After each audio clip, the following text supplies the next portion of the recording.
అగ్రిగోల్డ్కు చెందిన 6,000 ఎకరాలకు పైగా భూములను వెంటనే వేలం వేయాలని మంత్రివర్గ ఉపసంఘం నిర్ణయించింది.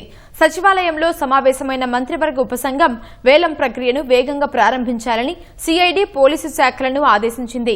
వేలానికి సంబంధించిన విధి విధానాలను ఈ నెల 11 నాటికి ఖరారు చేయనున్నట్లు మంత్రి నాదెండ్ల మనోహర్ చెప్పారు.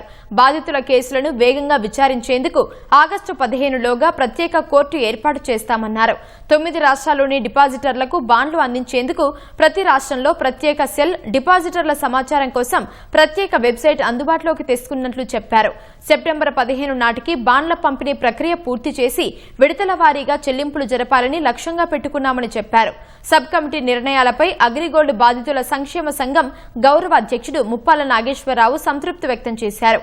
భూములను చిన్న బిట్లుగా విక్రయిస్తే బాధితులకు త్వరితగతిన పరిహారం అందుతుందని అభిప్రాయపడ్డారు.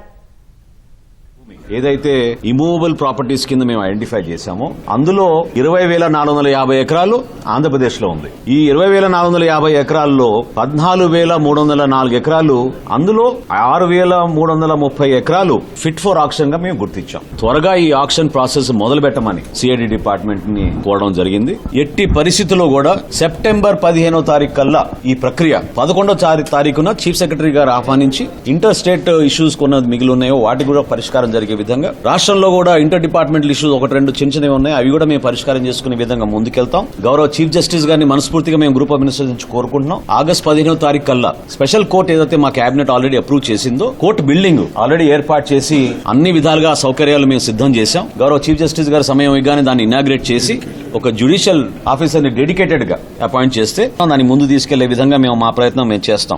మార్చి 2015 1వ తారీఖు ఎవరైతే రిజిస్ట్రేషన్ పూర్తి చేసుకున్నారో వాళ్ళ ప్లాట్స్, వాళ్ళ ఆ సమాచారం, దానికి సంబంధించిన డాక్యుమెంట్స్ ఇక్కడ రీజనల్ సిఐడి ఆఫీసెస్ లో వాళ్ళు అందిస్తే ఆ డాక్యుమెంట్స్ ని కూడా రెవెన్యూ శాఖ నుంచి ఆ 22A లిస్ట్ నుంచి తొలగించి వాళ్ళకి ఫ్రీ హోల్డ్ చేసే విధంగా ఆ ప్రక్రియని గౌరవ ముఖ్యమంత్రి గారికి మేము ఒక పూర్తి నివేదిక ఇచ్చి తద్వారా మేము దాన్ని ప్రజలకి అందించే విధంగా మేము ముందుకెళ్తాం.